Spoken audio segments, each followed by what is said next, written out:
जिन्हां विचों क्राइम करते आउंदे आप मनते ने कि असीं फड़े तां पर्स चोरी करन लई सी अंदर जदों गए ते अंदर जाके जदों सानूं ये लोग सारे मिले जो कि ऑलरेडी गैंगस्टर बन चुके हुए सन, उन्हां दे साथ विच सानूं ये बहुत कुछ सीखण नूं मिलिया। जिथों आप तगड़े गैंगस्टर बन के निकलते ने तां फिर समझ आवे सुधार घर दा मतलब की हुंदा है। रेप के मामले बढ़ते जा रहे हैं, दिनों दिन समूहिक बलात्कार के मामले बढ़ते जा रहे हैं। आखिरकार इन्हां मसलियां नूं, इन्हां मामलिਆਂ नूं कोई नत्थ क्यों नहीं पै रही?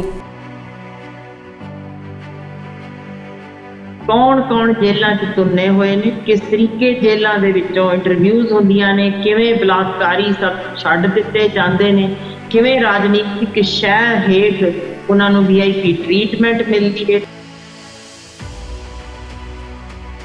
समाज दे विच इन्ने भेड़िए तुरे फिरदे ने जो बच्चियां नूं, जो औरतां नूं अपनी हवस दा शिकार बनाते ने। अंदरों ही सुनेहा घलते ने एक इस तरह का डराउण वाला, जिथे बेटियां आप मनदियां ने जिहड़ियां शिकार हुई होंदियां ने कि साडे ते दबाव पाया जा रहा है, तुसीं कंप्लेंट वापस लै लो या असीं तुहानूं मार मुकावांगे, तुहाडे प्यो नूं मार देंगे, मां नूं मार देंगे। ते इहो जिहे केस आ भी चुके ने। वार-वार थाणे दे विच उहनूं दलील किया गया पीड़ित बच्ची नूं, जिथे उन्होंने हार के अक के न्याय ना मिलिया तो उन्हें अपने आप नूं थाणे दे बाहर अग भी लाई। जिथे सकी नानी, सका मामा वो भी इस तरह के जुर्म विच शामिल हो जाण तो फिर समाज उत्ते उंगल चुकण नूं कुछ रह नहीं जांदा। कि ਜਿਹੜੇ सुधार घर कैदियां नूं रखण दे लई बनाए गए ने उस दे विच किस तरह का ट्रीटमेंट हुंदा है, कि वो लोग अपनी सज़ा पूरी करन तो बाद एक वधिया नागरिक या एक चंगे इंसान बन के समाज दे विच विचरदे ने, या फिर वो सब कुछ इदां ही चलदा रहिंदा? पता लगे कि उत्थों दे दरबान प्रिंसीपल तक दी ये खबर आ चुकी होए कि वो बेटियां नोचदे ने उत्थे, या बस ड्राइवरां वालों इस तरीके का कारा सामने आया होवे, जिथे सफाई सेवक वालों भी गुसलखानियां विच वड़ के स्कूलों के निक्कियां नाबालग बेटियां दे नाल कारा कीता जाता होवे, जिथे गली मुहल्ले विच बाहर तुरती साडी बेटी सुरक्षित ना होवे, जिथे कोई बस कोई ट्रेन कुछ भी असी सुरक्षित मनते नहीं, जिथे कामकार वाली थां ते औरतों का शोषण सिखरां छुपरिया होवे, जिथे भारत वर्गी थां ते साडे नैशनल क्राइम रिकॉर्ड ब्यूरो बोले कि हर 5 मिनट विच किते ना किते एक औरत का बलात्कार हो रहा जे, तां फिर समझ नहीं आती असी किस थां ते किहड़े रिश्ते विच कहिए कि इत्थे भी सुरक्षित है।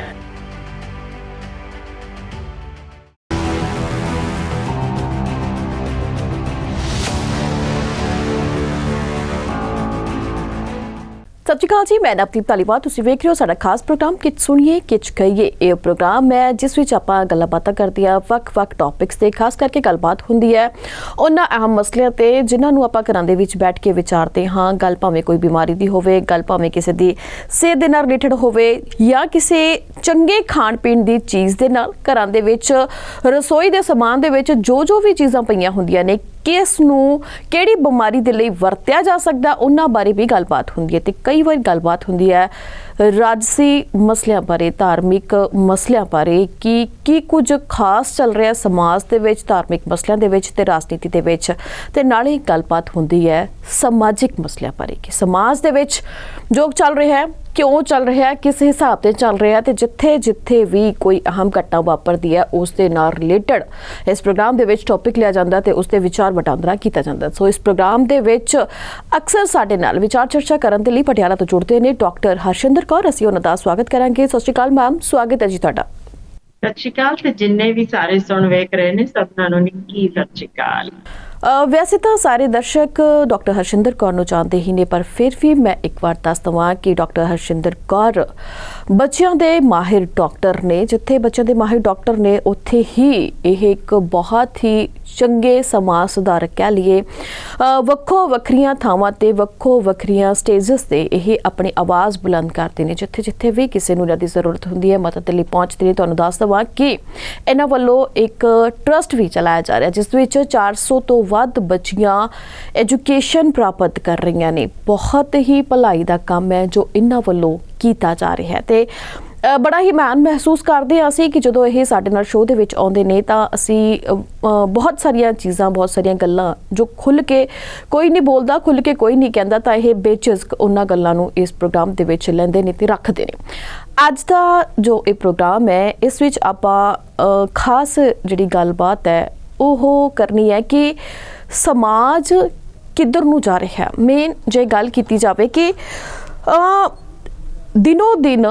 ਰੇਪ ਦੇ ਮਾਮਲੇ ਵੱਧਦੇ ਜਾ ਰਹੇ ਨੇ, ਦਿਨੋਂ ਦਿਨ ਸਮੂਹਿਕ ਬਲਾਤਕਾਰ ਦੇ ਮਾਮਲੇ ਵੱਧਦੇ ਜਾ ਰਹੇ ਨੇ। ਆਖਿਰਕਾਰ ਇਹਨਾਂ ਮਸਲਿਆਂ ਨੂੰ, ਇਹਨਾਂ ਮਾਮਲਿਆਂ ਨੂੰ ਕੋਈ ਨੱਥ ਕਿਉਂ ਨਹੀਂ ਪੈ ਰਹੀ? ਕਿਉਂ ਸਮਾਜ ਦੇ ਵਿੱਚ ਇੰਨੇ ਭੇੜੀਏ ਤੁਰੇ ਫਿਰਦੇ ਨੇ ਜੋ ਬੱਚੀਆਂ ਨੂੰ, ਜੋ ਔਰਤਾਂ ਨੂੰ ਆਪਣੀ ਹਵਸ ਦਾ ਸ਼ਿਕਾਰ ਬਣਾਉਂਦੇ ਨੇ? ਸੁਧਾਰ ਕਰ ਕਿਹੋ ਜਿਹੇ ਨੇ? ਕਿਸ ਹਿਸਾਬ ਦੇ ਨਾਲ ਉੱਥੇ ਕੈਦੀਆਂ ਨੂੰ ਰੱਖਿਆ ਜਾਂਦਾ? ਸੋ ਸਾਰੀਆਂ ਹੀ ਗੱਲਾਂ ਤੇ ਵਿਚਾਰ ਵਟਾਂਦਰਾ ਅੱਜ ਆਪਾਂ ਕਰਨਾ। ਸੋ ਆਪਾਂ ਮੈਮ ਦੇ ਨਾਲ ਗੱਲਬਾਤ ਕਰਾਂਗੇ। ਮੈਮ, ਤੁਸੀਂ ਅੱਜ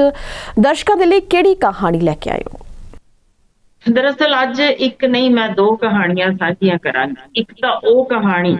ਜਿਹੜੀ ਤੁਸੀਂ ਜ਼ਿਕਰ ਕੀਤਾ ਅਸਲ ਘਟਨਾ ਦਾ, ਜਿੱਥੇ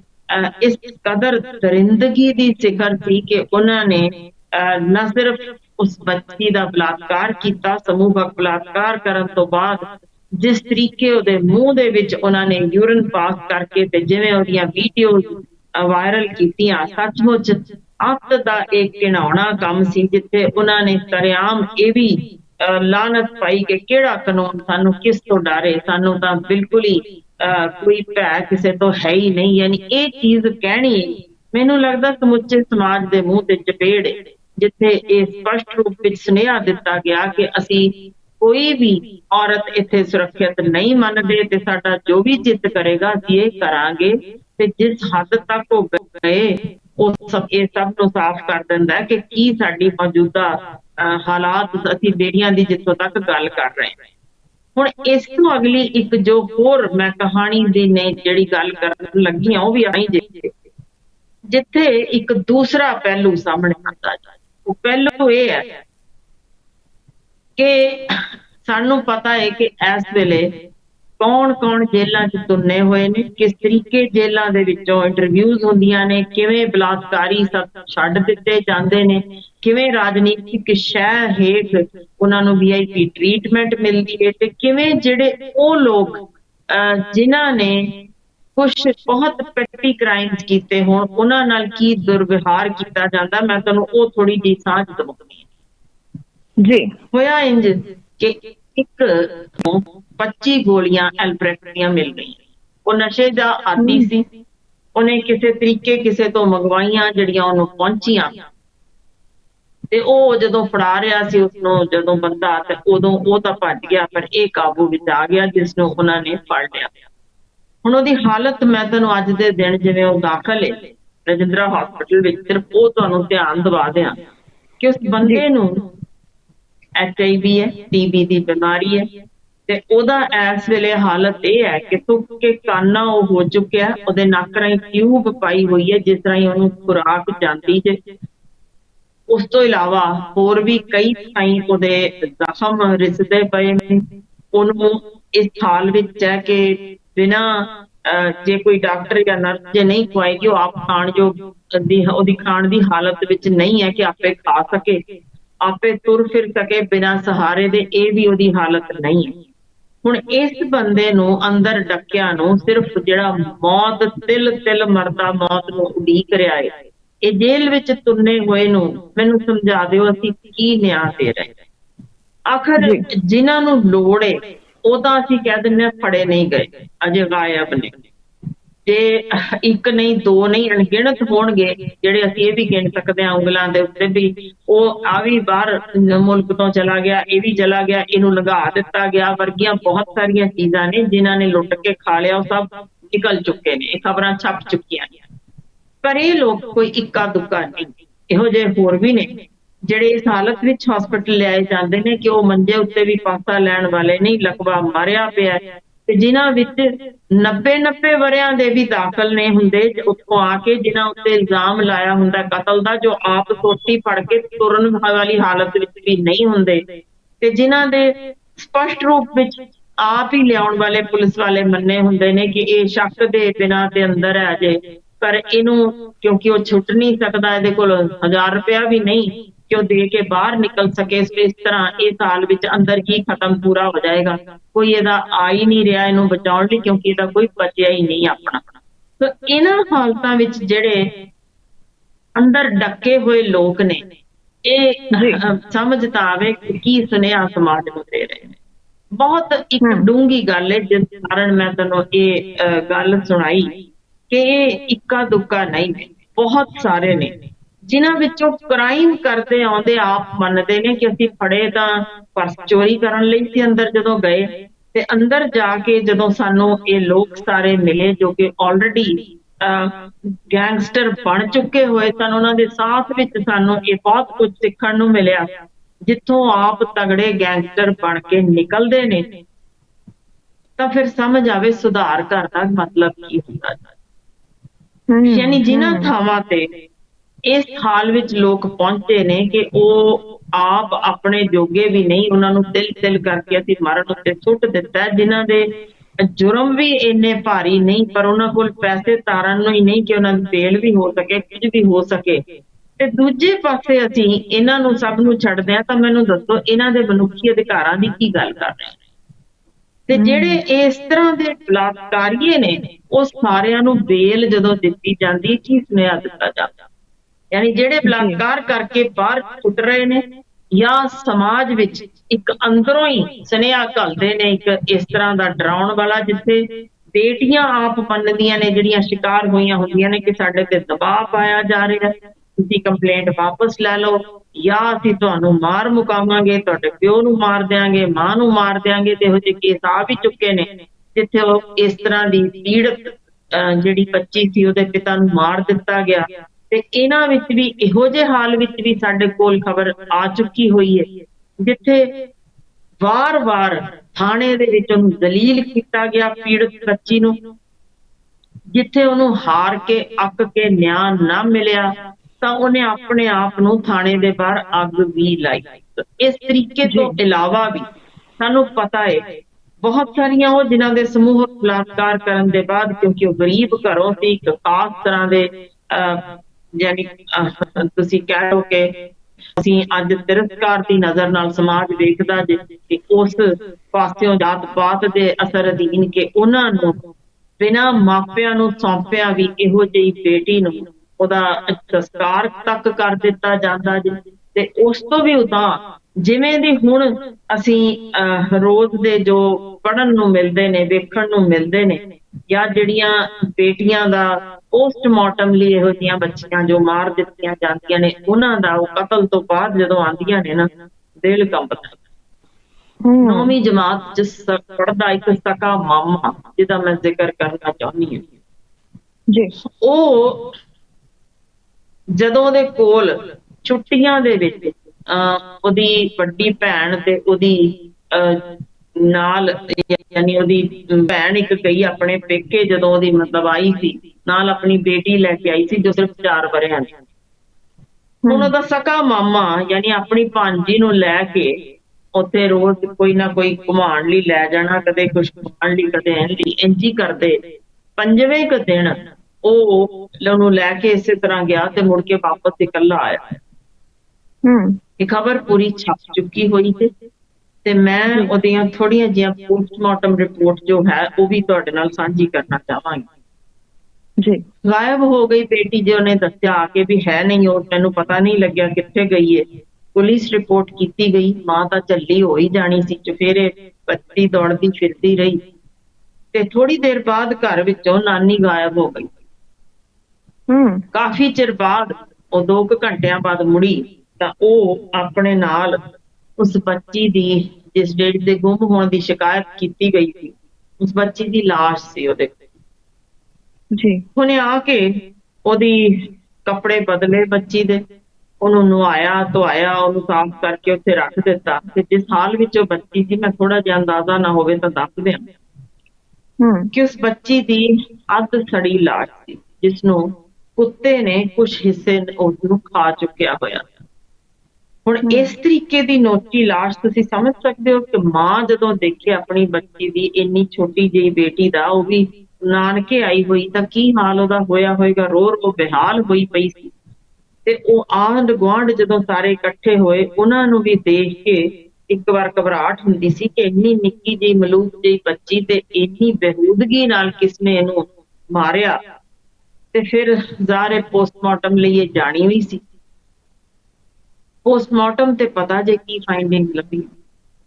ਜੀ ਕਿ ਉਸ ਬੱਚੀ ਦੇ ਮੂੰਹ ਵਿੱਚ ਤੇਜ਼ਾਬ ਪਾਇਆ ਹੋਇਆ ਸੀ। ਉਸ ਬੱਚੀ ਦੇ ਸਰੀਰ ਉੱਤੇ ਘੱਟੋ ਘੱਟ 22 ਥਾਂ ਤੇ ਚੀਰੇ ਪਏ ਹੋਏ ਸਨ। ਜੀ ਪੱਟਾਂ ਦੇ ਉੱਤੇ ਲਗਭਗ ਕੁਝ ਮਾਸ ਤੱਕ ਵੱਢਿਆ ਪਿਆ ਸੀ। ਇਹ ਸਮਝ ਜੋ ਸੀ। ਤੇ ਜਿਸ ਤਰੀਕੇ ਦੀ ਉਸ ਬੱਚੀ ਦੀ ਬੱਚੇਦਾਨੀ ਦੇ ਰਾਹ ਜੀ ਕੇ ਇੰਨਾ ਘਿਨਾਉਣਾ ਯਾਨੀ ਸੀ ਕਿ ਪੋਸਟਮਾਰਟਮ ਕਰਨ ਵਾਲਾ ਡਾਕਟਰ ਵੀ ਰੋ ਪਿਆ ਕਿ ਇਹ ਤਾਂ ਵੇਖਿਆ ਹੀ ਨਹੀਂ ਜਾ ਸਕਦਾ ਹਾਲ ਕਿ ਕਿਸ ਤਰੀਕੇ ਅੰਦਰੋਂ ਅੰਤੜੀਆਂ ਤੱਕ ਉਹਦੀਆਂ ਬਾਹਰ ਨਿਕਲੀਆਂ ਪਈਆਂ ਸਨ। ਕਿਵੇਂ ਯਾਨੀ ਅੱਤ ਦੀ ਦਰਿੰਦਗੀ ਦਿਖਾਈ ਗਈ ਸੀ। ਕਿੰਨਾ ਦਰਦ ਉਸ ਬੱਚੀ ਨੇ ਸਹਿਆ ਹੋਣਾ ਬੜਾ ਸੌਖੇ ਹੀ ਸਮਝ ਆ ਜਾਂਦੀ ਜੇ। ਤੇ ਅਖੀਰ ਵਿੱਚ ਉਸਨੂੰ ਯਾਨੀ ਆਪਣੇ ਕੀਤੇ ਜੁਰਮ ਨੂੰ ਲੁਕਾਉਣ ਲਈ ਉਹਨੂੰ ਸਾੜਨ ਦੀ ਕੋਸ਼ਿਸ਼ ਕੀਤੀ ਹੋਈ ਸੀ। ਉਸ ਅੱਤ ਸੜੀ ਲਾਸ਼ ਨੂੰ ਜਦੋਂ ਕੁੱਤਿਆਂ ਨੇ ਘੜੀਸਿਆ ਤਾਂ ਉਹ ਖੇਤਾਂ ਦੇ ਵਿੱਚ ਇੰਜ ਘੜੀਸਦੀ ਦੀ ਉਹ ਅੱਗ ਬੁੱਝ ਗਈ। ਤੇ ਇਸ ਹਾਲ ਵਿੱਚ ਫਿਰ ਉਹਨੂੰ ਆਖਰ ਇਹ ਜਦੋਂ ਕੇਸ ਸਾਹਮਣੇ ਪੁਲਿਸ ਦੇ ਆਇਆ, ਪੂਰੀ ਇਨਵੈਸਟੀਗੇਸ਼ਨ ਕੀਤੀ ਗਈ, ਤਾਂ ਫਿਰ ਪੁੱਛ-ਗਿੱਛ ਦੌਰਾਨ ਜੋ ਚੀਜ਼ਾਂ ਸਾਹਮਣੇ ਆਈਆਂ ਉਹ ਇਹ ਪਤਾ ਲੱਗਿਆ ਕਿ ਸਕੀ ਨਾਨੀ ਉਸਨੂੰ ਆ ਕੇ ਉਹਦੇ ਪੁੱਤਰ ਨੇ ਯਾਨੀ ਉਸ ਬੱਚੀ ਦੇ ਮਾਮੇ ਨੇ ਆ ਕੇ ਦੱਸਿਆ ਕਿ ਮੇਰੇ ਤੋਂ ਇਹ ਚੀਜ਼ ਹੋ ਗਈ ਹੈ ਤੇ ਮੈਂ ਇਹ ਕਰ ਆਇਆ। ਤੇ ਹੁਣ ਉਹ ਅੱਧ ਸੜੀ ਲਾਸ਼ ਉੱਤੇ ਪਈ। ਤਾਂ ਨਾਨੀ ਨੇ ਆਪਣੇ ਪੁੱਤਰ ਨੂੰ ਬਚਾਉਣ ਲਈ ਉਸ ਬੱਚੀ ਨੂੰ ਜਾ ਕੇ ਉੱਥੋਂ ਚੁੱਕਿਆ, ਆਪਣੇ ਵੱਲੋਂ ਸਬੂਤ ਮਿਟਾਉਣ ਦੀ ਕੋਸ਼ਿਸ਼ ਕੀਤੀ, ਜਿਸ ਕਾਰਨ ਉਹਨੂੰ ਨਵਾ ਕੇ ਉਹਦੇ ਕੱਪੜੇ ਬਦਲ ਦਿੱਤੇ ਤੇ ਇਸ ਹਾਲ ਵਿੱਚ ਲਿਆ ਕੇ ਰੱਖ ਦਿੱਤਾ। ਇਹ ਸਾਰ ਸੀ ਪੂਰੀ ਉਸ ਘਟਨਾ ਦਾ ਜੋ ਸਾਹਮਣੇ ਆਇਆ, ਜੋ ਕਿ 4 ਕਾਲਮ ਦੀ ਖਬਰ ਅਖਬਾਰ ਵਿੱਚ ਛਪੀ ਵੀ। ਮੈਨੂੰ ਨਹੀਂ ਸਮਝ ਆਉਂਦਾ ਇਸ ਵਿੱਚ ਕਿਸ ਨੂੰ ਕਸੂਰਵਾਰ ਠਹਿਰਾਈਏ ਤੇ ਕਲਯੁਗ ਇਸ ਤੋਂ ਉੱਪਰ ਹੋਰ ਕੀ ਹੁੰਦਾ ਹੋਏਗਾ, ਜਿੱਥੇ ਸਕੀ ਨਾਨੀ ਸਕਾ ਮਾਮਾ ਉਹ ਵੀ ਇਸ ਤਰ੍ਹਾਂ ਦੇ ਜੁਰਮ ਵਿੱਚ ਸ਼ਾਮਲ ਹੋ ਜਾਣ ਤਾਂ ਫਿਰ ਸਮਾਜ ਉੱਤੇ ਉਂਗਲ ਚੁੱਕਣ ਨੂੰ ਕੁਝ ਰਹਿ ਨਹੀਂ ਜਾਂਦਾ। ਇਹ ਜੇ ਅਸਲ ਦਰਿੰਦਗੀ ਕੱਖ ਵੀ ਅਸੀਂ ਛੱਡਿਆ ਨਹੀਂ, ਕਿਸ ਰਿਸ਼ਤੇ ਨੂੰ ਪਾਕ ਪਵਿੱਤਰ ਮੰਨੀਏ ਤੇ ਕਿੱਥੇ ਅਸੀਂ ਕਹੀਏ ਕਿ ਸਾਡੀਆਂ ਬੇਟੀਆਂ ਸੁਰੱਖਿਅਤ। ਬੇਟੀਆਂ ਦੀ ਤਾਂ ਗੱਲ ਹੀ ਛੱਡ ਦਿਓ। ਮੈਂ ਤਾਂ ਨਵਦੀਪ ਜੀ ਇਸ ਖਬਰ ਤੋਂ ਵੀ ਬਹੁਤ ਕੁਝ ਸਮਝਣਾ ਚਾਹੁੰਦੀ ਹਾਂ, ਜਿੱਥੇ ਬੇਲ ਤੇ ਛੁੱਟ ਕੇ ਆਇਆ ਸੀ ਇੱਕ ਨਸ਼ਈ ਪੁੱਤਰ, ਤੇ ਇਹ ਵੀ ਇੱਕ ਪੰਜਾਬੀ ਦੀ ਬੜੀ ਸਾਡੀ ਨਾਮਵਰ ਨੈਸ਼ਨਲ ਅਖਬਾਰ ਦੇ ਵਿੱਚ ਜੋ ਛਪੀ ਖਬਰ, ਉਹਦੇ ਵੀ ਮੁੱਖ ਪੰਨੇ ਤੇ ਛਪੀ ਸੀ ਕਿ ਪਿੰਡ ਵਾਸੀਆਂ ਨੇ ਰੌਲਾ ਸੁਣ ਕੇ ਜਦੋਂ ਅੰਦਰ ਗਏ ਘਰ ਦੇ ਵਿੱਚ ਤਾਂ ਦੇਖਿਆ ਕਿ ਇਹ ਨਸ਼ਈ ਜੋ ਬੇਲ ਤੇ ਛੁੱਟ ਕੇ ਘਰ ਆਇਆ ਸੀ, ਆਪਣੀ ਸਕੀ ਮਾਂ ਉਸਦਾ ਬਲਾਤਕਾਰ ਕਰਨ ਦੀ ਕੋਸ਼ਿਸ਼ ਕਰਦਾ ਪਿਆ ਸੀ। ਜਦੋਂ ਉਹਨੇ ਰੌਲਾ ਪਾਇਆ ਤੇ ਪਿੰਡ ਵਾਸੀਆਂ ਨੇ ਆ ਕੇ ਉਹਨੂੰ ਬਚਾਇਆ। ਤੇ ਪਤਾ ਜੇ ਮਾਂ ਕਿਸ ਹਾਲ ਵਿੱਚ ਸੀ, ਉਹਦੇ ਲਕਵਾ ਮਾਰਿਆ ਹੋਇਆ ਸੀ, ਬੈੱਡ ਰਿਡਨ ਸੀ, ਤਾਂ ਉਹ ਮੰਜੇ ਤੇ ਹੀ ਪਈ ਸੀ। ਤੇ ਇਹ ਪਿੰਡ ਵਾਲਿਆਂ ਨੇ ਸਟੇਟਮੈਂਟਸ ਦਿੱਤੀਆਂ ਜੋ YouTube ਤੇ ਵੀ ਆਈਆਂ ਕਿ ਇਸ ਤਰ੍ਹਾਂ ਉਹਨਾਂ ਨੇ ਉਹਨੂੰ ਬਚਾਇਆ ਉਸ ਹਾਲ ਵਿੱਚ ਜਿੱਥੇ ਉਹਨੇ ਆਪਣੀ ਮਾਂ ਨੂੰ ਨਿਰਵਸਤਰ ਕੀਤਾ ਪਿਆ। ਜ਼ਰਾ ਸੋਚ ਕੇ ਵੇਖਿਓ ਕਿਹੜਾ ਰਿਸ਼ਤਾ ਰਹਿ ਗਿਆ। ਸਾਡੇ ਕੋਲ ਕੇਸ ਸਕਾ ਪਿਓ ਆਪਣੀ ਧੀ ਦਾ ਬਲਾਤਕਾਰ ਕਰਦਾ, ਜਿੱਥੇ ਚਾਚੇ ਮਾਮੇ ਤਾਇਆ ਨੇ ਆਪਣੇ ਘਰ ਵਿੱਚ ਨਿੱਕੀ ਨਾਬਾਲਗ ਧੀ ਨਹੀਂ ਛੱਡੀ, ਜਿੱਥੇ ਮਾਂ ਆਪ ਇਸ ਬੱਚੀ ਨੂੰ ਕੁੱਖ ਵਿੱਚ ਮਾਰ ਮੁਕਾਉਂਦੀ ਹੋਵੇ, ਜਿੱਥੇ ਸਕੂਲਾਂ ਵਿੱਚ ਪਤਾ ਲੱਗੇ ਕਿ ਉੱਥੋਂ ਦੇ ਦਰਬਾਨ ਜਾਂ ਉਹਨਾਂ ਦੇ ਪ੍ਰਿੰਸੀਪਲ ਤੱਕ ਦੀ ਇਹ ਖਬਰ ਆ ਚੁੱਕੀ ਹੋਏ ਕਿ ਉਹ ਬੇਟੀਆਂ ਨੂੰ ਨੋਚਦੇ ਨੇ ਉੱਥੇ, ਜਾਂ ਬੱਸ ਡਰਾਈਵਰਾਂ ਵੱਲੋਂ ਇਸ ਤਰੀਕੇ ਦਾ ਕਾਰਨ ਸਾਹਮਣੇ ਆਇਆ ਹੋਵੇ, ਜਿੱਥੇ ਸਫਾਈ ਸੇਵਕ ਵੱਲੋਂ ਵੀ ਗੁਸਲਖਾਨਿਆਂ ਵਿੱਚ ਵੜ ਕੇ ਸਕੂਲਾਂ ਦੇ ਨਿੱਕੀਆਂ ਨਾਬਾਲਗ ਬੇਟੀਆਂ ਦੇ ਨਾਲ ਕਾਰਾ ਕੀਤਾ ਜਾਂਦਾ ਹੋਵੇ, ਜਿੱਥੇ ਗਲੀ ਮੁਹੱਲੇ ਵਿੱਚ ਬਾਹਰ ਤੁਰਦੀ ਸਾਡੀ ਬੇਟੀ ਸੁਰੱਖਿਅਤ ਨਾ ਹੋਵੇ, ਜਿੱਥੇ ਕੋਈ ਬੱਸ ਕੋਈ ਟ੍ਰੇਨ ਕੁਝ ਵੀ ਅਸੀਂ ਸੁਰੱਖਿਅਤ ਮੰਨਦੇ ਨਹੀਂ, ਜਿੱਥੇ ਕੰਮਕਾਰ ਵਾਲੀ ਥਾਂ ਤੇ ਔਰਤਾਂ ਦਾ ਸ਼ੋਸ਼ਣ ਸਿਖਰਾਂ ਛੂ ਰਿਹਾ ਹੋਵੇ, ਜਿੱਥੇ ਭਾਰਤ ਵਰਗੀ ਥਾਂ ਤੇ ਇਹ ਸਾਡੇ ਨੈਸ਼ਨਲ ਕ੍ਰਾਈਮ ਰਿਕਾਰਡ ਬਿਊਰੋ ਬੋਲੇ ਕਿ ਹਰ 5 ਮਿੰਟ ਵਿੱਚ ਕਿਤੇ ਨਾ ਕਿਤੇ ਇੱਕ ਔਰਤ ਦਾ ਬਲਾਤਕਾਰ ਹੋ ਰਿਹਾ ਜੇ, ਤਾਂ ਫਿਰ ਸਮਝ ਨਹੀਂ ਆਉਂਦੀ ਅਸੀਂ ਕਿਸ ਥਾਂ ਤੇ ਕਿਹੜੇ ਰਿਸ਼ਤੇ ਵਿੱਚ ਕਹੀਏ ਕਿ ਇੱਥੇ ਧੀ ਸੁਰੱਖਿਅਤ ਹੈ। ਜਿੱਥੇ ਨੈਸ਼ਨਲ ਸਾਡੇ ਲੈਵਲ ਤੇ ਰੇਪ ਕੈਪੀਟਲਸ ਤੱਕ ਵਿੱਚ ਬਣ ਚੁੱਕੇ ਹੋਣ, ਉਹਨਾਂ ਥਾਵਾਂ ਤੇ ਅਸੀਂ ਗੱਲ ਕਰਦੇ ਹਾਂ ਅੱਜ ਬੇਟੀ ਬਚਾਓ ਬੇਟੀ ਪੜ੍ਹਾਓ ਦੀ, ਤਾਂ ਆਖਰ ਇਹ ਗੱਲਾਂ ਨਾਲ ਕਿਉਂ ਨਹੀਂ ਸੋਚ ਸਕਦੇ, ਕਿਉਂ ਨਹੀਂ ਇਸ ਪਾਸਿਓਂ ਨੱਥ ਪਾਈ ਜਾ ਸਕਦੀ। ਤੇ ਫਿਰ ਸਮਾਂ ਤਾਂ ਵੇਖਿਓ, ਗੁਰੂ ਨਾਨਕ ਸਾਹਿਬ ਵੀ ਉਹਨਾਂ ਸਮਿਆਂ 'ਚ ਜ਼ਿਕਰ ਕਰਦੇ ਸਨ ਕਿ ਇਸ ਕਦਰ ਉਦੋਂ ਕੱਟੀਆਂ ਵੱਡੀਆਂ ਔਰਤਾਂ ਦੇ ਜਿਸਮ ਨਿਰਵਸਤਰ ਕੀਤੇ, ਬਲਾਤਕਾਰ ਹੋਏ ਤੈਂ ਕੀ ਦਰਦ ਨਾ ਆਇਆ ਵਰਗੀ ਗੱਲ ਉਦੋਂ ਜਾਰੀ ਗਈ ਹੋਵੇ, ਤੇ ਉਸ ਤੋਂ ਲੈ ਕੇ ਹੁਣ ਤੱਕ ਕੋਈ ਤਬਦੀਲੀ ਨਾ ਦਿਸੇ, ਬਲਕਿ ਪਹਿਲਾਂ ਨਾਲੋਂ ਹੋਰ ਭਿਆਨਕ ਢੰਗ ਨਾਲ ਅਸੀਂ ਬਲਾਤਕਾਰ ਕਰ ਰਹੇ ਹਾਂ ਬੇਟੀਆਂ ਦੇ, ਜਿੱਥੇ ਹੁਣ ਤਾਂ ਧਾਰਮਿਕ ਥਾਵਾਂ ਵੀ ਸੁਰੱਖਿਅਤ ਨਹੀਂ, ਜਿੱਥੇ ਉਹ ਥਾਵਾਂ ਜਿੱਥੇ ਅਸੀਂ ਸਮਝਦੇ ਹਾਂ ਰੱਬ ਨੂੰ ਕੈਦ ਕਰਕੇ ਅਸੀਂ ਰੱਖ ਲਿਆ ਹੋਇਆ, ਜੇ ਉਹਨਾਂ ਥਾਵਾਂ ਦੇ ਅੰਦਰ ਵੀ ਅਸੀਂ ਨਾਬਾਲਗ ਬੇਟੀਆਂ ਦੇ ਬਲਾਤਕਾਰ ਕਰ ਰਹੇ ਹਾਂ, ਤਾਂ ਫਿਰ ਸਮਝ ਤਾਂ ਆਵੇ ਆਖਰ ਕਿਹੜੀ ਥਾਂ ਤੇ ਅਸੀਂ ਇਸ ਸਾਰੇ ਕਾਰੇ ਨੂੰ ਰੋਕਣ ਦੀ ਵਾਕਈ ਸੋਚ ਸਕਦੇ ਹਾਂ ਕਿ ਇਹਨਾਂ ਥਾਵਾਂ ਤੇ ਰੁਕ ਸਕਦਾ ਹੈ, ਜਾਂ ਇਸ ਥਾਂ ਤੇ ਘੱਟੋ ਘੱਟ ਔਰਤ ਸੁਰੱਖਿਅਤ ਹੈ, ਕਿਉਂਕਿ ਨਾ ਤਾਂ ਥਾਣਿਆਂ ਵਿੱਚ ਨਾ ਹਸਪਤਾਲਾਂ ਵਿੱਚ ਸਾਨੂੰ ਤਾਂ ਕੋਈ ਥਾਂ ਲੱਭੀ ਨਹੀਂ ਜਿੱਥੇ ਧੀ ਨਾਲ ਇਸ ਤਰੀਕੇ ਦਾ ਵਰਤਾਰਾ ਨਾ ਕੀਤਾ ਗਿਆ। ਮੈਮ ਤੁਸੀਂ ਬਿਲਕੁਲ ਸਹੀ ਕਿਹਾ ਕਿ ਅੱਜ ਦੇ ਸਮੇਂ ਦੇ ਵਿੱਚ ਬੱਚੀਆਂ ਕਿਤੇ ਵੀ ਸੇਫ ਨਹੀਂ, ਬੱਚੀਆਂ ਹੀ ਨਹੀਂ ਬੱਚੇ ਵੀ ਕਿਤੇ ਸੇਫ ਨਹੀਂ, ਜਿਨ੍ਹਾਂ ਦੇ ਵਿੱਚ ਮੁੰਡੇ ਤੇ ਕੁੜੀਆਂ ਦੋਨੋਂ ਹੀ ਆ ਜਾਂਦੇ ਨੇ, ਘਰ ਦੇ ਵਿੱਚ ਬਾਹਰ ਸਕੂਲਾਂ ਦੇ ਵਿੱਚ, ਹਰ ਉਹ ਥਾਂ ਜਿੱਥੇ ਅਸੀਂ ਚਾਹੁੰਦੇ ਹਾਂ ਕਿ ਸਾਡੇ ਬੱਚਿਆਂ ਦਾ ਭਵਿੱਖ ਸਵਰੇ, ਬੱਚੇ ਕੁਝ ਵਧੀਆ ਸਿੱਖ ਸਕਣ, ਪਰ ਬਹੁਤ ਹੀ ਹਤਾਸ਼ ਉਦੋਂ ਹੋ ਜਾਂਦੇ ਹਾਂ, ਬਹੁਤ ਹੀ ਡਰ ਉਦੋਂ ਜਾਂਦੇ ਆ ਜਦੋਂ ਅਜਿਹੀਆਂ ਖਬਰਾਂ ਨੂੰ ਵੇਖਦੇ ਹਾਂ ਕਿ ਆਖਿਰਕਾਰ ਇਹ ਸਮਾਜ ਦੇ ਵਿੱਚ ਕੀ ਫੈਲ ਰਿਹਾ ਹੈ। ਤਾਂ ਹੁਣ ਜਾਈਏ ਕਿੱਧਰ? ਪਰ ਮੇਰੇ ਜ਼ਿਹਨ ਦੇ ਵਿੱਚ ਇੱਕ ਸਵਾਲ ਹੈ ਕਿ ਕਿਉਂ ਲੋਕਾਂ ਦੇ ਵਿੱਚ ਇੰਨੀ ਜ਼ਿਆਦਾ ਹਵਸ ਵੱਧ ਗਈ ਹੈ? ਦੀਪ ਜੀ, ਬਹੁਤ ਸਾਰੀਆਂ ਖੋਜਾਂ ਹੋਈਆਂ ਨੇ ਜਿਨ੍ਹਾਂ 'ਚ ਸੀਰੀਅਲ ਰੇਪਿਸਟ ਜਾਂ ਸੀਰੀਅਲ ਕਿਲਰਸ ਜਿਨ੍ਹਾਂ ਦੀਆਂ ਸਟੇਟਮੈਂਟਸ ਹੋਈਆਂ ਨੇ, ਜਿਨ੍ਹਾਂ ਦੇ CT ਸਕੈਨ MRI ਸਕੈਨ ਇਹ ਸਾਰਾ ਕੁਝ ਹੋਣ ਤੋਂ ਬਾਅਦ ਉਹਨਾਂ ਵਿੱਚ ਉਹਨਾਂ ਦੀਆਂ ਸਟੇਟਮੈਂਟਸ ਰਿਕਾਰਡ ਹੋਈਆਂ, ਫਾਰਮੇ ਭਰਾਏ ਗਏ, ਤਾਂ ਬਹੁਤੀ ਵਾਰ ਜੋ ਲੱਭੇ ਉਹਨਾਂ ਵਿੱਚ ਇਹ ਬਲਾਤਕਾਰੀਏ ਉਹ ਸਨ ਜਿਨ੍ਹਾਂ ਦੇ ਆਪਣਾ ਸਰੀਰਕ ਸ਼ੋਸ਼ਣ ਛੋਟੀ ਉਮਰ ਵਿੱਚ ਉਹਨਾਂ ਦੇ ਬਚਪਨ ਵਿੱਚ ਹੋਇਆ ਸੀ। ਇਹਨਾਂ ਉਹ ਵੀ ਸ਼ਾਮਲ ਸਨ ਜਿਹੜੇ ਅੱਤ ਦੇ ਮਾਰ ਕੁਟਾਈ ਦੇ ਸ਼ਿਕਾਰ ਵੀ ਹੋਏ ਸਨ, ਜਿਨ੍ਹਾਂ 'ਚ ਬਦਲਾ ਲਊ ਨੀਤੀ ਨਾਲ ਉਹ ਵੱਡੇ ਹੋਏ ਸਨ ਕਿ ਮੈਨੂੰ ਬਚਪਨ ਵਿੱਚ ਮੇਰੇ ਸਾਹਮਣੇ ਮੇਰਾ ਹੀ ਪਿਓ ਮੇਰੀ ਮਾਂ ਨੂੰ ਬਹੁਤ ਕੁੱਟਦਾ ਮਾਰਦਾ ਰਿਹਾ, ਫਿਰ ਨਸ਼ੇ ਦੇ ਹਾਲ ਵਿੱਚ ਮੈਨੂੰ ਬਹੁਤ ਬੇਅੰਤ ਕੁੱਟਿਆ, ਤੇ ਉਹ ਫਿਰ ਜਦੋਂ ਅੱਗੋਂ ਬੱਚੇ ਜਾਂ ਤਾਂ ਘਰੋਂ ਭੱਜ ਜਾਂਦੇ ਨੇ ਜਾਂ ਫਿਰ ਦੋਸਤਾਂ ਮਿੱਤਰਾਂ ਨਾਲ ਮਿਲ ਕੇ ਜਿਸ ਤਰੀਕੇ ਦੀ ਮਨ ਵਿੱਚ ਕੜਵਾਹਟ ਲੈ ਕੇ ਉਹ ਵੱਡੇ ਹੁੰਦੇ ਨੇ, ਇਹ ਤੁਰਦੇ ਫਿਰਦੇ ਹਿਊਮਨ ਬੌਮਬਸ ਵਾਂਗ ਹੁੰਦੇ ਨੇ, ਜਿਨ੍ਹਾਂ ਨੇ ਸਿਰਫ ਇੱਕੋ ਇੱਕ ਟੀਚਾ ਮਿੱਥਿਆ ਹੁੰਦਾ ਕਿ ਮੈਂ ਬਦਲਾ ਲੈਣਾ, ਮੇਰਾ ਜਨਮ ਜਿਸ ਤਰੀਕੇ ਦਾ ਹੋਇਆ ਜਾਂ ਮੇਰੇ ਨਾਲ ਆ ਜੋ ਕੁਝ ਵੀ ਹੋਇਆ ਮੈਂ ਹਰ ਹਾਲ ਵਿੱਚ ਬਦਲਾ ਲੈਣਾ। ਤੇ ਉਹ ਲੋਕ ਜਦੋਂ ਦੇਖਦੇ ਨੇ ਕਿ ਬਲਾਤਕਾਰੀਏ ਛੁੱਟ ਸਕਦੇ ਨੇ ਤਾਂ ਫਿਰ ਉਹ ਇਹੀ ਢੰਗ ਅਪਣਾਉਂਦੇ ਨੇ ਕਿ ਕਿਵੇਂ ਅਸੀਂ ਵੀ ਇਹ ਸਾਰਾ ਕੁਝ ਕਰਨ ਬਾਅਦ ਛੁੱਟ ਜਾਈਏ। ਤੇ ਫਿਰ ਸੀਰੀਅਲ ਕਿਲਰ ਸਮਝ ਲਓ ਕਿ ਇੱਕ ਵਾਰ ਨਹੀਂ ਅਨੇਕ ਵਾਰ ਇਹਨਾਂ ਨੂੰ ਬੇਲਾਂ ਵੀ ਮਿਲਦੀਆਂ ਨੇ, ਫਿਰ ਦੁਬਾਰਾ ਉਹੀ ਕਾਰਾ ਕਰਦੇ ਨੇ, ਫਿਰ ਅੰਦਰ ਜਾਂਦੇ ਨੇ, ਫਿਰ ਦੁਬਾਰਾ ਇਹੀ। ਯਾਨੀ ਅਸੀਂ ਕਿਸ ਪਾਸਿਓਂ ਇਹਨੂੰ ਸਮਝੀਏ ਕਿ ਜਿੱਥੇ ਵਰਲਡ ਹੈਲਥ ਆਰਗੇਨਾਈਜੇਸ਼ਨ ਦੀ ਗੱਲ ਹੋਵੇ ਜਾਂ ਯੂਨਾਈਟਿਡ ਨੇਸ਼ਨਸ ਫॉर ਜਿਹੜਾ UN ਵੂਮਨ ਵੱਲੋਂ ਡੈਕਲੇਰੇਸ਼ਨ ਹੋਈ ਹੋਵੇ, ਜਿੱਥੇ ਉਹਨਾਂ ਨੇ ਇਸ ਹੱਦ ਤੱਕ ਇਸ ਕ੍ਰਾਈਮ ਨੂੰ ਗਿਣਿਆ ਕਿ ਤੁਸੀਂ ਹੇਠਲੀ ਪੱਧਰ ਨੂੰ ਤਾਂ ਛੱਡ ਹੀ ਦਿਓ, ਜਿਹੜੀਆਂ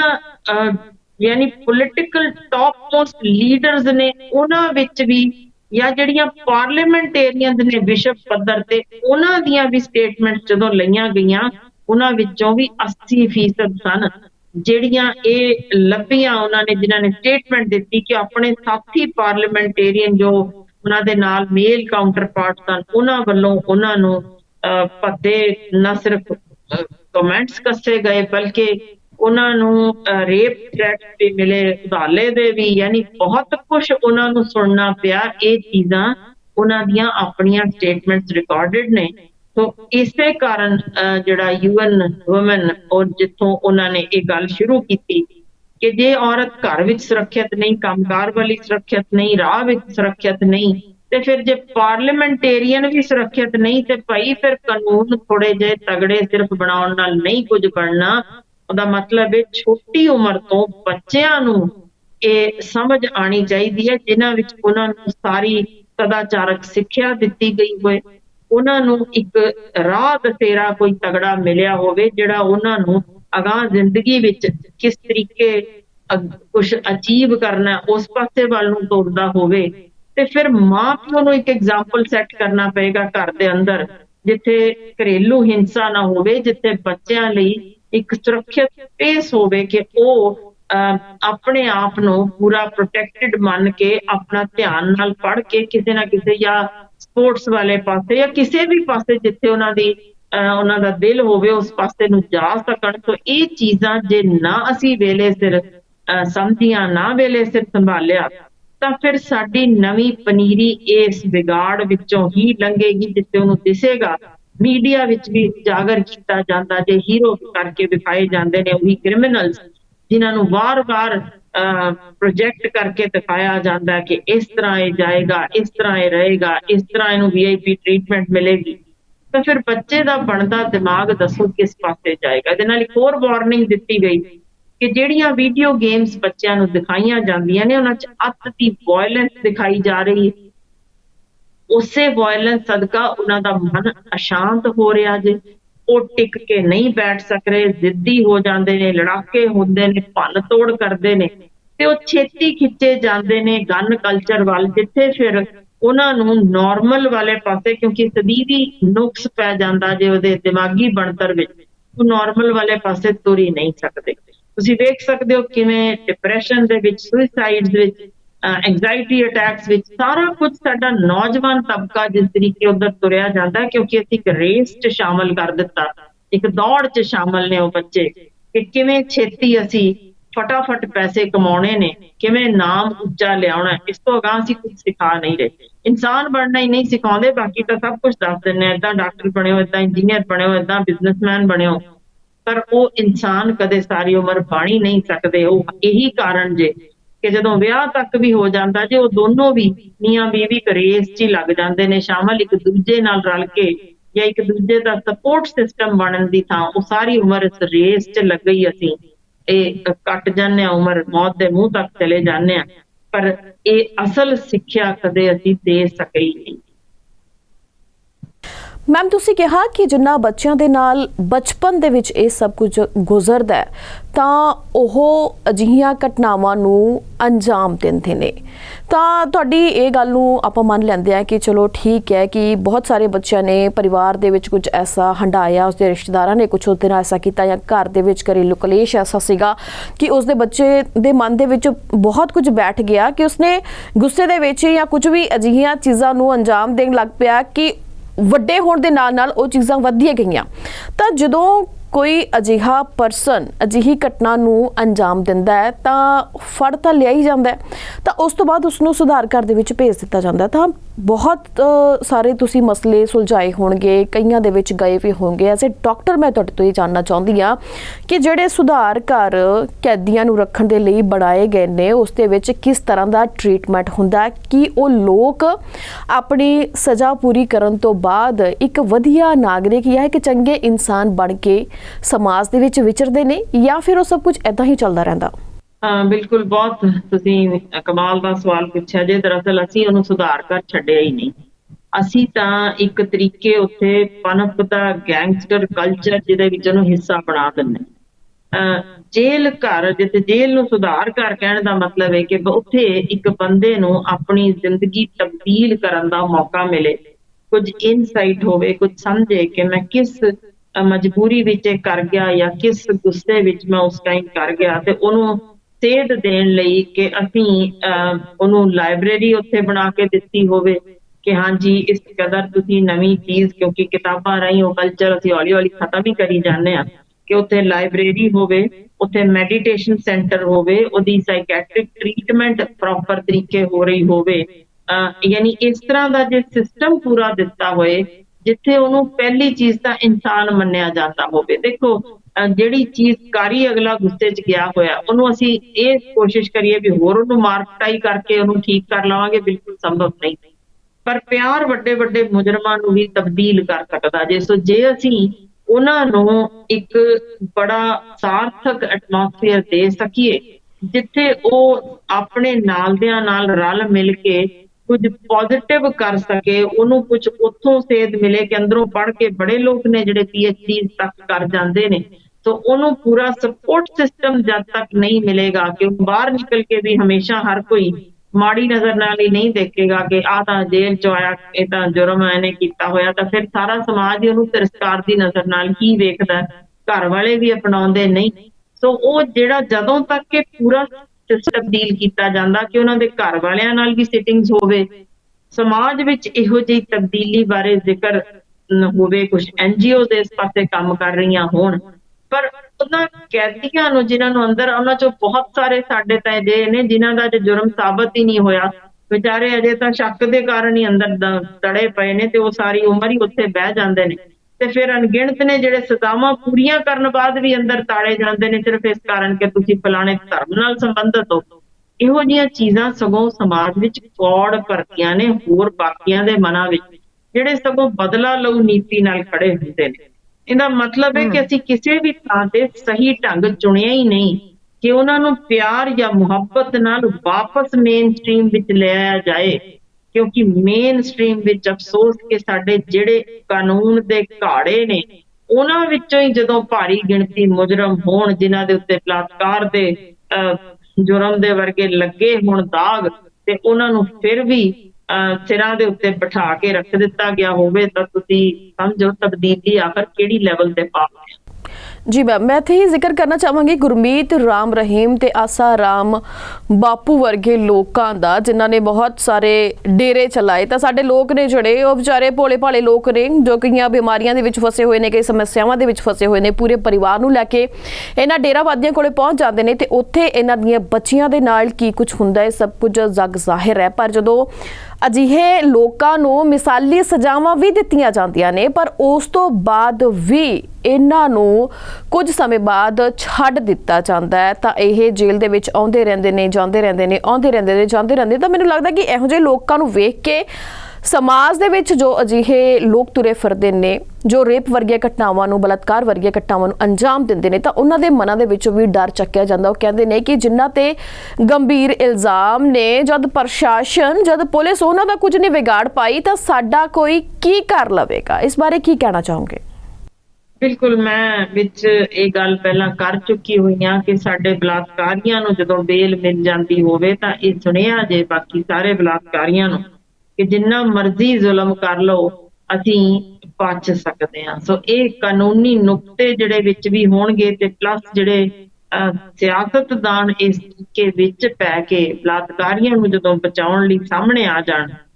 ਤਾਂ ਫਿਰ ਉਂਗਲ ਤਾਂ ਵਾਪਸ ਉਹਨਾਂ ਸਿਆਸਤਦਾਨਾਂ ਉੱਤੇ ਵੀ ਜ਼ਰੂਰ ਜਾਂਦੀ ਜੇ ਕਿ ਉਹ ਕਿਉਂ ਆਖਰ ਇਹਨਾਂ ਨੂੰ ਬਚਾਉਣ ਵਿੱਚ ਲੱਗੇ ਨੇ। ਇਹਦਾ ਮਤਲਬ ਹੈ ਕਿ ਜੋ ਵਰਲਡ ਲੈਵਲ ਤੇ ਇੱਕ ਸਰਵੇ ਸਾਹਮਣੇ ਆਇਆ ਸੀ ਕਿ ਭਾਰੀ ਗਿਣਤੀ ਇਸ ਵੇਲੇ ਇੰਡੀਆ ਦੀ ਗੱਲ ਕੀਤੀ ਜਾ ਰਹੀ ਸੀ ਕਿ ਭਾਰਤ ਵਿੱਚ ਭਾਰੀ ਗਿਣਤੀ ਅਜਿਹੇ ਜੋ ਪੋਲੀਟੀਕਲ ਸਿਸਟਮ ਦੇ ਵਿੱਚ ਤਬਦੀਲੀ ਦੇਖਣ ਨੂੰ ਮਿਲੀ ਹੈ ਜਿੱਥੇ ਉਹਨਾਂ ਨੇ ਨਾ ਸਿਰਫ ਟੌਪ ਦੇ ਬਿਜ਼ਨਸਮੈਨ ਨੂੰ ਬਲਕਿ ਟੌਪ ਕ੍ਰਿਮੀਨਲਸ ਨੂੰ ਆਪਣੇ ਉਹਨਾਂ ਨੂੰ ਹੱਥਕੰਡੇ ਵਰਤ ਕੇ ਤੇ ਕਿਸ ਤਰੀਕੇ ਕਿਸੇ ਵੀ ਹਾਲ ਵਿੱਚ ਕੁਰਸੀ ਹਥਿਆਉਣ ਲਈ ਉਹਨਾਂ ਨੂੰ ਯੂਜ਼ ਕਰਦੇ ਰਹੇ ਨੇ। ਤੇ ਇਹੀ ਕਾਰਨ ਰਿਹਾ ਕਿ ਹੌਲੀ ਹੌਲੀ ਤਬਦੀਲੀ ਹੁੰਦਿਆਂ ਉਹਨਾਂ ਨੇ ਸੋਚਿਆ ਕਿ ਟੌਪ ਜਿਹੜੇ ਬਿਜ਼ਨਸਮੈਨ ਸਨ ਜਾਂ ਟੌਪ ਜਿਹੜੇ ਕ੍ਰਿਮੀਨਲ ਸਨ ਕਿ ਅਸੀਂ ਕਿਸੇ ਦੇ ਹੱਥਕੰਡੇ ਕਿਉਂ ਹੀ ਹੱਥਕੰਡੇ 'ਚ ਪੜੀਏ, ਅਸੀਂ ਆਪ ਹੀ ਕਿਉਂ ਨਾ ਉਹਨਾਂ ਥਾਵਾਂ ਤੇ ਪਹੁੰਚੀਏ। ਇਹੀ ਕਾਰਨ ਹੈ ਕਿ ਅੱਜ ਦੇ ਦਿਨ ਵੀ ਸਾਡੇ ਕਾਫੀ ਸਾਰੇ ਨੇ ਜਿਹੜੇ MLAs ਚੁਣੇ ਹੋਏ ਪੂਰੇ ਭਾਰਤ ਵਿੱਚ ਜਿਨ੍ਹਾਂ ਉੱਤੇ ਇਲਜ਼ਾਮ ਨੇ ਕਿ ਇਹਨਾਂ ਚੋਂ ਬਹੁਤ ਸਾਰੇ ਬਲਾਤਕਾਰੀਏ ਵੀ ਨੇ, ਬਹੁਤ ਸਾਰੇ ਨੇ ਜਿਨ੍ਹਾਂ ਨੇ ਅਗਵਾ ਬੇਟੀਆਂ, ਬਹੁਤ ਸਾਰੇ ਨੇ ਪੈਸੇ ਇਸੇ ਤਰ੍ਹਾਂ ਕਿਸੇ ਤੋਂ ਲੈਣ ਲਈ ਧਮਕੀਆਂ ਤੱਕ ਦਿੱਤੀਆਂ ਹੋਈਆਂ, ਇਹ ਉਹਨਾਂ ਦੇ ਕੇਸ ਦਰਜ ਨੇ। ਸੋ ਇਹ ਤਾਂ ਹੀ ਸੰਭਵ ਹੁੰਦਾ ਜੇ ਜਦੋਂ ਇਹੋ ਜਿਹੇ ਪੋਲੀਟੀਕਲ ਸਿਸਟਮ ਬੈਕਅਪ ਨਾਲ ਹੋਵੇ ਤੇ ਫਿਰ ਇਹ ਸਾਰਾ ਪੂਰਾ ਇੱਕ ਨੈਕਸਸ ਤੁਰਦਾ। ਜੇ ਮੈਂ ਤਾਂ ਹੀ ਜ਼ਿਕਰ ਕੀਤਾ ਸੀ ਕਿ ਉਂਗਲ ਫਿਰ ਵੀ ਸਾਡੇ ਵੱਲ ਆਉਂਦੀ ਜੀ ਕਿ ਇਹਨਾਂ ਨੂੰ ਚੁਣਦਾ ਕੌਣ ਹੈ। ਜਦੋਂ ਅਸੀਂ ਆਪ ਹੀ ਵੋਟਾਂ ਪਾ ਕੇ ਇਹਨਾਂ ਨੂੰ ਅੱਗੇ ਲਿਆਉਂਦੇ ਹਾਂ ਤਾਂ ਫਿਰ ਇੱਕ ਬਲਾਤਕਾਰੀਆ ਕਿਵੇਂ ਸਾਡੀ ਸੁਰੱਖਿਆ ਕਰਨ ਲਈ ਉੱਥੇ ਬੈਠਾ ਹੋਏਗਾ, ਜਿਹਦੇ ਹੱਥ ਵਿੱਚ ਸਾਰਾ ਕੁਝ ਹੋਵੇ, ਜਿਹਨੇ ਸਟੇਟ ਪੂਰੀ ਚਲਾਉਣੀ ਹੋਏ, ਉਹਦੇ ਵਿੱਚ ਜੇ ਬਲਾਤਕਾਰੀਏ ਸ਼ਾਮਲ ਨੇ, ਉਹਨਾਂ ਤੋਂ ਨਿਆਂ ਕਿਵੇਂ ਭਾਲ ਸਕਦੇ ਆ? ਇਹਦਾ ਮਤਲਬ ਹੈ ਤਬਦੀਲੀ ਦੀ ਲੋੜ ਹੈ ਹੇਠੋਂ ਉੱਪਰ ਤੱਕ। ਜਿਹੜੀਆਂ ਨੂੰ ਇਸ ਵੇਲੇ ਪੋਲੀਟੀਕਲ ਸਿਸਟਮ ਵਿੱਚ ਆਉਣਾ ਚਾਹੀਦਾ ਹੈ, ਉਹਨਾਂ ਨੂੰ ਨਿਆਇਕ ਪ੍ਰਣਾਲੀ ਵਿੱਚ ਵੀ ਅਗਾਂਹ ਆਉਣਾ ਚਾਹੀਦਾ ਹੈ। ਉਹਨਾਂ ਨੂੰ ਟੌਪ ਦੇ IAS IPS ਆਫੀਸਰ ਬਣ ਕੇ ਇਸ ਦਾ ਇੱਕ ਯਾਨੀ ਇੱਕ ਬਦਲ ਸਾਹਮਣੇ ਲਿਆਉਣਾ ਪਏਗਾ ਕਿ ਬੇਟੀਆਂ ਸਿਰਫ ਚੱਬੀਆਂ ਜਾਣ ਲਈ ਨਹੀਂ ਹਨ। ਜਦੋਂ ਇਹਨਾਂ ਦੇ ਹੱਥ ਵਿੱਚ ਪਾਵਰ ਆਂਦੀ ਹੈ, ਇਹ ਕੁਛ ਨਾ ਕੁਛ ਬਾਕੀ ਬੇਟੀਆਂ ਲਈ ਇੱਕ ਰਾਹ ਦੱਸਦਾ ਬਣ ਸਕਦੀਆਂ ਨੇ, ਉਹਨਾਂ ਲਈ ਤਾਕਤ ਬਣ ਸਕਦੀਆਂ ਨੇ, ਉਹਨਾਂ ਦੀ ਸਪੋਰਟ ਬਣ ਸਕਦੀਆਂ ਨੇ। ਮੈਮ, ਇਸ ਪ੍ਰੋਗਰਾਮ ਦੇ ਵਿੱਚ ਆਪਾਂ ਜ਼ਿਕਰ ਕੀਤਾ ਕਿ ਬੱਚਿਆਂ ਦੇ ਮਨਾਂ ਦੇ ਵਿੱਚ ਬਚਪਨ 'ਚ ਹੀ ਕੁਝ ਐਸੀ ਸੱਟ ਲੱਗ ਜਾਂਦੀ ਹੈ ਜਿਸ ਦੇ ਕਾਰਨ ਉਹ ਵਾਸ਼ਿਆਨਾ ਰੂਪ ਅਖਤਿਆਰ ਕਰ ਲੈਂਦੇ ਨੇ, ਦਰਿੰਦੇ ਬਣ ਜਾਂਦੇ ਨੇ। ਪਰ ਸਮਾਜ ਦੇ ਬਹੁਤ ਸਾਰੇ ਲੋਕ ਨੇ ਜੋ ਸਾਨੂੰ ਵੇਖ ਰਹੇ ਨੇ, ਟੈਲੀਵਿਜ਼ਨ ਦੀਆਂ ਸਕਰੀਨਸ ਤੇ ਸਾਨੂੰ ਵੇਖਿਆ ਜਾ ਰਿਹਾ, ਤਾਂ ਉਹਨਾਂ ਮਾਪਿਆਂ ਦੇ ਲਈ ਤੁਸੀਂ ਕੀ ਸੁਨੇਹਾ ਦੇਣਾ ਚਾਹੋਗੇ ਕਿ ਘਰ ਦਾ ਮਾਹੌਲ ਕਿਸ ਤਰੀਕੇ ਦਾ ਹੋਣਾ ਚਾਹੀਦਾ, ਬੱਚੇ ਦੀ ਪਰਵਰਿਸ਼ ਕਿਸ ਹਿਸਾਬ ਦੇ ਨਾਲ ਕਰਨੀ ਚਾਹੀਦੀ ਹੈ? ਦੇਖੋ, ਬੇਟੀਆਂ ਨੂੰ ਨਾ ਸਿਰਫ ਮਾਨਸਿਕ, ਅੱਗੇ ਸਮਾਂ ਸੀ ਜਦੋਂ ਪਹਿਲਾਂ ਕਿਹਾ ਜਾਂਦਾ ਸੀ ਕਿ ਪਰਾਇਆ ਧਨ, ਉਹਦੇ ਤੇ ਖਰਚਾ ਨਹੀਂ ਸੀ ਕੀਤਾ ਜਾਂਦਾ, ਪਰ ਹੁਣ ਦਾ ਸਮਾਂ ਤਬਦੀਲ ਹੋ ਚੁੱਕਿਆ ਜਿੱਥੇ ਬੇਟੀਆਂ ਨੂੰ ਇੱਕ ਤਗੜਾ ਸੁਨੇਹਾ ਦੇਣਾ ਚਾਹੀਦਾ ਹੈ ਕਿ ਤੁਸੀਂ ਨਾ ਸਿਰਫ ਮਾਨਸਿਕ ਪੱਖੋਂ ਬਲਕਿ ਸਰੀਰਕ ਪੱਖੋਂ ਵੀ ਤਗੜੇ ਹੋਵੋ, ਕਿਉਂਕਿ ਤੁਸੀਂ ਸਮਾਜ ਨੂੰ ਤਬਦੀਲ ਕਰਨ ਵਿੱਚ ਆਪਣਾ ਪੂਰਾ ਯੋਗਦਾਨ ਪਾਉਣਾ। ਇਹ ਮਰਦ ਪ੍ਰਧਾਨ ਸਮਾਜ ਤੇ ਇਹਦੇ ਵਿੱਚ ਅਸੀਂ ਬਦਲਾ ਲੈਣ ਦੀ ਗੱਲ ਨਹੀਂ ਕਰਦੇ, ਪਰ ਸਦੀਆਂ ਤੋਂ, ਹਜ਼ਾਰਾਂ ਸਾਲਾਂ ਤੋਂ ਔਰਤਾਂ ਦੱਬੀਆਂ ਜਾ ਰਹੀਆਂ ਨੇ, ਹੁਣ ਤੱਕ ਵੀ ਉਹ ਜਾਰੀ ਜੇ, ਜਿਸ ਵਿੱਚ ਕੁਝ ਗਿਣਤੀ ਦੀਆਂ ਔਰਤਾਂ ਜੋ ਅਗਾਂਹ ਵਧੀਆਂ, ਜਿਨ੍ਹਾਂ ਨੇ ਪੁੱਠਾ ਕੰਮ ਵੀ ਸ਼ੁਰੂ ਕੀਤਾ ਕਿ ਉਹਨਾਂ ਨੇ ਆਪਣੀ ਕਾਊਂਟਰ ਪਾਰਟਸ ਤੇ ਯਾਨੀ ਮੇਲ ਪਾਰਟਨਰਸ ਤੇ ਜ਼ੁਲਮ ਵੀ ਕਰਨਾ ਸ਼ੁਰੂ ਕੀਤਾ, ਜੋ ਕਿ 2% ਹੈ ਸਿਰਫ। ਪਰ ਦੂਜੇ ਪਾਸੇ 70% ਨੇ ਜਿਹੜੀ ਘਰੇਲੂ ਹਿੰਸਾ ਦਾ ਸ਼ਿਕਾਰ ਹੋ ਰਹੀਆਂ ਨੇ। ਤਾਂ ਇਹ ਮਾਵਾਂ ਬਜਾਏ ਕਿ ਬਹਿ ਕੇ ਕਿਸਮਤ ਤੇ ਝੂਰਨ ਨਾਲੋਂ ਜੇ ਆਪਣੀਆਂ ਬੇਟੀਆਂ ਨੂੰ ਸਰੀਰਕ ਪੱਖੋਂ ਤਕੜੇ ਕਰ ਸਕਦੀਆਂ ਨੇ, ਤਾਂ ਮੈਂ ਦਾਅਵੇ ਨਾਲ ਕਹਿ ਸਕਦੀ ਹਾਂ ਕਿ ਹਰ ਮਰਦ ਦਾ ਸਿਰ ਮਾਂ ਦੁਰਗਾ ਦੇ ਅੱਗੇ ਜ਼ਰੂਰ ਝੁਕਦਾ ਹੈ, ਮਾਂ ਚੰਡੀ ਦੇ ਅੱਗੇ ਵੀ ਝੁਕਦਾ ਹੈ। ਤੇ ਇਸੇ ਤਰ੍ਹਾਂ ਤੁਸੀਂ ਦੇਖੋਗੇ ਕਿ ਮਾਈ ਭਾਗੋ ਵੀ ਜਦੋਂ ਇਸੇ ਤਰ੍ਹਾਂ ਖੜੀ ਹੋਏਗੀ, ਉਹਦੇ ਅੱਗੇ ਵੀ ਹਰ ਮਰਦ ਦਾ ਸਿਰ ਝੁਕੇਗਾ। ਸੋ ਅਸੀਂ ਬੇਟੀਆਂ ਨੂੰ ਇੱਕ ਬਦਲਾ ਲਓ ਨੀਤੀ ਨਾਲ ਪਿਆਰ ਨਾ ਕਰੀਏ, ਬਲਕਿ ਇੱਕ ਪਿਲਰ ਆਫ ਸਟਰੈਂਥ ਬਣਾਈਏ, ਜਿਹੜੀਆਂ ਆਪ ਵੀ ਤਗੜੀਆਂ ਹੋਣ ਤੇ ਦੂਜੇ ਨੂੰ ਸੁਨੇਹਾ ਵੀ ਦੇਣ ਕਿ ਅਸੀਂ ਵਰਤੀ ਜਾਣ ਵਾਲੀ ਸ਼ੈ ਨਹੀਂ ਆ। ਅਸੀਂ ਇੱਕ ਉਸਾਰੂ ਕਦਮ ਪੁੱਟ ਕੇ ਇਸ ਸਮਾਜ ਦੇ ਵਿੱਚ ਇੱਕ ਬਰਾਬਰੀ ਦਾ ਦਰਜਾ ਵੀ ਹਾਸਲ ਕਰਾਂਗੀਆਂ ਤੇ ਅਸੀਂ ਮੁਲਕ ਨੂੰ ਅਗਾਂਹ ਲਿਜਾਉਣ ਵਿੱਚ ਬਰਾਬਰ ਦਾ ਯੋਗਦਾਨ ਵੀ ਪਾਵਾਂਗੀਆਂ। ਸੋ ਇਹ ਸੁਨੇਹਾ ਸਾਡੀਆਂ ਅੱਜ ਬੇਟੀਆਂ ਨੂੰ ਜੇ ਦਿੱਤਾ ਜਾਏਗਾ ਤਾਂ ਉਹ ਵਰਤੀਆਂ ਨਹੀਂ ਜਾਣਗੀਆਂ, ਸਰੀਰ ਦੀ ਨੁਮਾਇਸ਼ ਵੀ ਨਹੀਂ ਕਰਨਗੀਆਂ, ਉਹ ਵਾਕਈ ਇੱਕ ਸਹੀ ਦਿਸ਼ਾ ਲੈ ਕੇ ਤੁਰਨਗੀਆਂ, ਜਿੱਥੇ ਅਸੀਂ ਉਹ ਅੱਧੀ ਆਬਾਦੀ ਜਿਹੜੀ ਅੱਜ ਪਿੱਛੇ ਡੱਕੀ ਪਈ ਹੈ, ਜਦੋਂ ਬਰਾਬਰ ਤੁਰੇਗੀ ਤਾਂ ਯਕੀਨਨ ਦੇਖ ਸਕਾਂਗੇ ਕਿ ਮੁਲਕ ਦੀ ਤਰੱਕੀ ਕਿੰਨੀ ਕਮਾਲ ਦੀ ਹੋ ਰਹੀ ਹੈ। ਮੈਮ, ਤੁਹਾਡਾ ਬਹੁਤ-ਬਹੁਤ ਧੰਨਵਾਦ। ਬਹੁਤ ਹੀ ਵਧੀਆ ਸਲੀਕੇ ਦੇ ਨਾਲ ਤੁਸੀਂ ਸਾਰੇ ਹੀ ਸਵਾਲਾਂ ਦੇ ਜਵਾਬ ਦਿੱਤੇ। ਅੱਜ ਦਾ ਇਹ ਪ੍ਰੋਗਰਾਮ ਬੜਾ ਹੀ ਸੰਜੀਦਾ ਪ੍ਰੋਗਰਾਮ ਸੀ, ਜਿਸ ਦੇ ਵਿੱਚ ਆਪਾਂ ਗੱਲਬਾਤ ਕੀਤੀ ਕਿ ਕਿਸ ਹਿਸਾਬ ਦੇ ਨਾਲ ਸਮਾਜ ਦੇ ਵਿੱਚ ਇਹ ਸਭ ਕੁਝ ਹੋ ਰਿਹਾ ਹੈ। ਲੋਕ ਦੇਖ ਰਹੇ ਨੇ, ਕਈ ਲੋਕ ਨੇ ਜੋ ਚੁੱਪ ਰਹਿ ਜਾਂਦੇ ਨੇ, ਪਰ ਸੋਸ਼ਲ ਮੀਡੀਆ ਦਾ ਯੁੱਗ ਹੈ, ਅੱਜ ਕੱਲ੍ਹ ਲੋਕ ਚੁੱਪ ਵੀ ਨਹੀਂ ਰਹਿੰਦੇ, ਮਿੰਟੋ ਮਿੰਟੀ ਖਬਰਾਂ ਦੂਰ ਦੁਰਾਡੇ ਤੱਕ ਪਹੁੰਚ ਜਾਂਦੀਆਂ ਨੇ। ਪਰ ਅਹਿਮ ਗੱਲ ਇਹ ਹੈ ਕਿ ਅਸੀਂ ਆਪਣੇ ਬੱਚਿਆਂ ਨੂੰ ਕਿਸ ਹਿਸਾਬ ਦੇ ਨਾਲ ਪਾਲਣਾ ਹੈ, ਸਾਡੇ ਬੱਚਿਆਂ ਦੀ ਪਰਵਰਿਸ਼ ਕਿਸ ਹਿਸਾਬ ਦੇ ਨਾਲ ਹੋਣੀ ਚਾਹੀਦੀ ਹੈ। ਜੇਕਰ ਸਮਾਜ ਦੇ ਵਿੱਚ ਕੋਈ ਅਜਿਹਾ ਸ਼ਰਾਰਤੀ ਅੰਸਰ ਵੀ ਹੈ ਤਾਂ ਉਸ ਨੂੰ ਵੀ ਕਿਸ ਹਿਸਾਬ ਦੇ ਨਾਲ ਕੋਈ ਸੁਝਾਅ ਦੇ ਕੇ ਜਾਂ ਕਿਹੜੀ ਤਕਨੀਕ ਦੀ ਉਹ ਵਰਤੋਂ ਕੀਤੀ ਜਾਵੇ ਜਿਸ ਲਈ ਉਸ ਨੂੰ ਸੁਧਰਨ ਦੇ ਵਿੱਚ ਉਸ ਦਾ ਵੀ ਸਾਥ ਦਿੱਤਾ ਜਾਵੇ। ਤੇ ਨਾਲ ਪ੍ਰਸ਼ਾਸਨ ਨੂੰ ਵੀ ਇਹ ਬੇਨਤੀ ਹੈ ਕਿ ਕਿਰਪਾ ਕਰਕੇ ਅਜਿਹੇ ਸ਼ਰਾਰਤੀ ਅੰਸਰਾਂ ਨੂੰ ਜ਼ਰੂਰ ਨੱਥ ਪਾਈ ਜਾਵੇ ਤਾਂ ਕਿ ਕਿਸੇ ਧੀ ਭੈਣ ਦੀ ਜ਼ਿੰਦਗੀ ਨਾ ਬਰਬਾਦ ਕਰ ਸਕਣ। ਸੋ ਅੱਜ ਦੇ ਇਸ ਪ੍ਰੋਗਰਾਮ ਦੇ ਵਿੱਚ ਆਣਾ ਹੀ ਜੀ। ਮਿਲਾਂਗੇ ਆਪਾਂ ਅਗਲੇ ਹਫਤੇ ਫਿਰ ਤੋਂ ਸਾਡੇ ਖਾਸ ਪ੍ਰੋਗਰਾਮ ਕੁਝ ਸੁਣੀਏ ਕੁਝ ਕਹੀਏ ਦੇ ਵਿੱਚ। ਤਦ ਤੱਕ ਲਈ ਸਾਨੂੰ ਦਿਓ ਇਜਾਜ਼ਤ। ਸਤਿ ਸ਼੍ਰੀ ਅਕਾਲ।